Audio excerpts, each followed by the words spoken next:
I'm Glenn, and part of an American couple. Jane is not with me in the camper today because it's a chilly day in Florida, which is 50 degrees for us. And she's had a cold and she didn't want to stay out inside in the cold weather a little bit. So I got my little buddy heater in here running, warming the camper up a little bit, and we're going to work on a couple projects today. So if you've watched any of our other videos, we actually installed a television in our kitchen countertop that rises up and goes down behind the cabinetry because we have such limited space in this camper.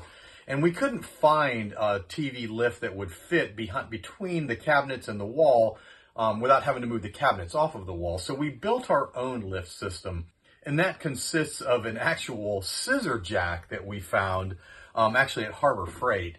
And it's a 32-inch scissor jack, and it works great. It's a little bit slow, but it fits our needs, and it's compact enough. So we went ahead and bolted an electric DC motor to it, so the motor actually turns the scissor jack and raises the TV up and down.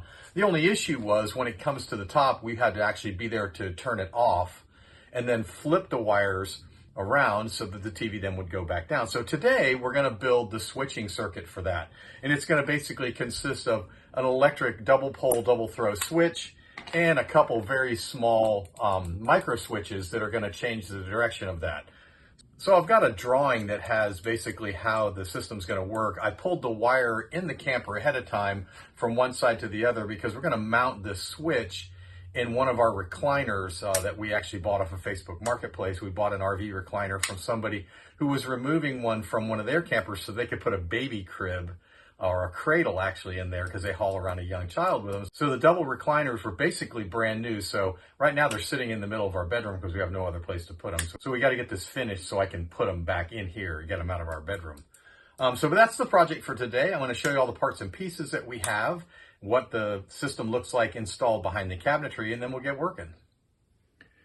So as you can see, when the TV is in the down position, it's almost flush with the countertop, and we're going to build another piece of wood that sits on top of it. So it sits flush and you really won't notice it. Under the cabinet, oh gosh. All right. So this is the space actually where our refrigerator goes. So this is the system that's actually under there, and it's basically just a gear and head 12-volt motor with, a 12-volt power supply going to it, mounted on a wooden block, and that's actually mounted to the back of the television. So what I have to do is put an actual limit switch, so when the TV bottoms out, it'll reverse the motor, or actually shut the motor off, and then we have to reverse it. So remember, the reason why we're doing this is so when you flip the switch in the up position, you can basically just walk away, and when the TV gets to the top, it'll actually shut the power off, and then to drop it, you put the switch in the opposite position, and when it goes all the way to the bottom, it'll shut it off again. So I actually got to figure out where to put these two limit switches to make this thing work. So that's the next step. Well, after looking at a few different options, it doesn't look like it's going to be very simple to put the limit switch on top of the television or the plate under the television, because I'm afraid the TV is going to hit it when it's going down on the plate, or the plate's going to hit it when it's going up. So the best place to put it's probably going to be on the other side of the jack where the actual screw goes through. So unfortunately, to do that though, I have to pull out the stove to get back there. So I'm going to now pull the stove out and see if we can't find a way to mount the limit switch on the other side of the screw jack as it goes out. We'll see.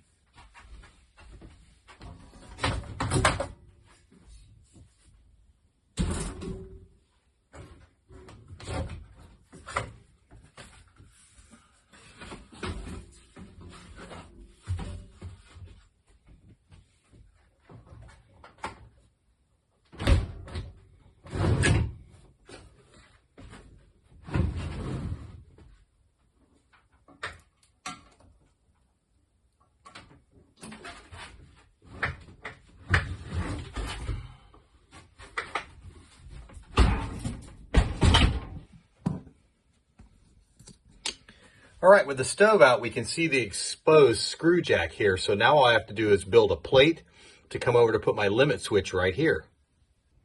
I've got plenty of this scrap aluminum hanging around the shop, but to be honest with you, I really like working with this ABS plastic.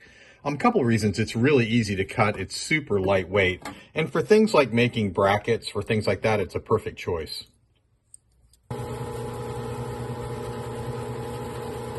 So after drilling the 2 mounting holes, I drilled a few series of adjustment holes, so no matter where I mount it on the wood there, I have a place to slide it up and down or left and right a little.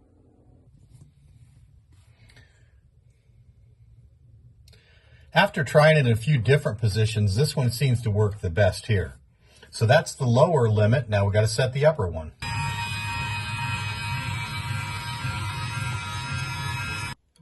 Because this is probably going to have to take a little more stress, I'm probably going to build this one out of aluminum and make an aluminum angle bracket and screw it to the wall. I found this piece of thin aluminum angle iron, and I think that's going to be just about what we need to mount this switch on.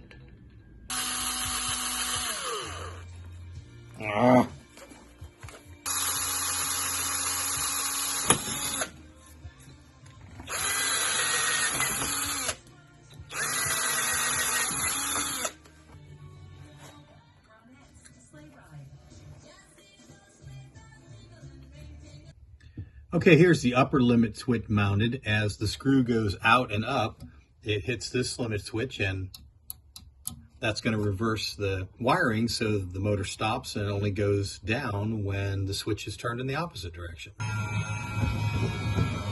We'll touch the bottom limit switch. Perfect. Okay, all we got to do now is just make the terminations on the wiring.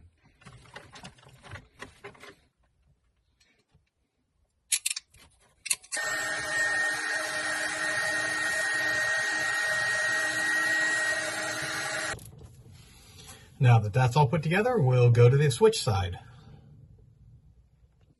So now all we have to do is hook up the wires from the limit switch on both sides and the power in the center, just like the drawing shows.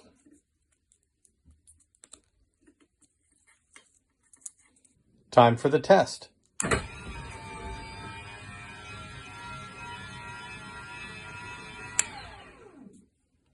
Now we'll test the top limit switch. Perfect. And there you have it. It's a very simple TV lift made of just a few simple parts. Basically, a 36-inch jack, and the jack height depends on the size of the TV that you're going to use. So if you're going to use a smaller TV, you can obviously use a smaller height jack.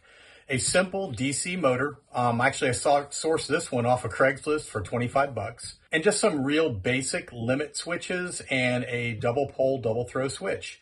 The whole thing together, we have about $80 worth of parts in. And I know a lot of people are going to say, well, why don't you just buy a TV lift for like $150?